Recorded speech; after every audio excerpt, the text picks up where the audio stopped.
আসসালামু আলাইকুম। আমরা ফাইনালে চলে গেছি। সো অস্ট্রেলিয়ার মাটিতে বসে বিগ বাসের মতো বড় বড় দলের বিপক্ষে আমরা ম্যাচ জিতে আমরা আজকে ফাইনালে 8টি দলের মধ্যে আমরা আজকে ফাইনাল খেলতেছি। সো প্রথমে এটা আসলে একটু সহজ ছিল না, এটা বরং অনেকটা কঠিন ছিল, যেখানে কিনা এনটি স্ট্রাইক পয়েন্ট টেবিলের 2 নম্বরের দল, যেখানে কিনা আমরা ছিলাম 4 নম্বর দল।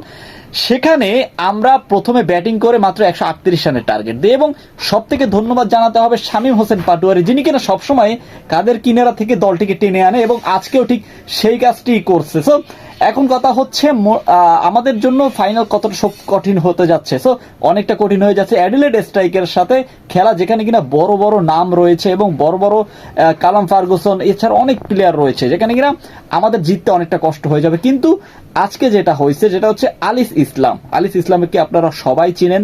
তিনি কিনা বিপিএল এ মানে পুরাই সুনীল নারায়ণের মতো বোলিং অ্যাকশন যাই বলেন না কেন সবকিছু মিলিয়ে আপনারা আজকে ধন্যবাদ দিতে হবে রিপন মন্ডলকে, ধন্যবাদ দিতে হবে রাকিবুল হাসানকে, তারা ভালোই বোলিং করছে। এবং প্রথমে ব্যাটিং এর দিকে যদি তাকে তাহলে শামীম হোসেন পাটোয়ারি হেডস অফ, কারণ তার জন্যই আজকে একটা 138 রানের একটা পুঁজি পেয়ে আমরা ভালো একটা ম্যাচ জিতে গেছি। তো এত বড় ব্যবধানে জিতবে এটা আসলে ভাবিও নাই, তারপরও অ্যাটলিস্ট জিতে গেছি, সেটাই হচ্ছে মেন কথা। আমরা অ্যাডিলেড স্ট্রাইকের সাথে আমাদের ফাইনাল ম্যাচ এবং সেই ম্যাচটি ইনশাল্লাহ আমরা জিতবো এবং আশা করি। আপনি কি মনে করেন বাংলাদেশের পক্ষে এখান থেকে কয়টি প্লেয়ার বের হতে পারে?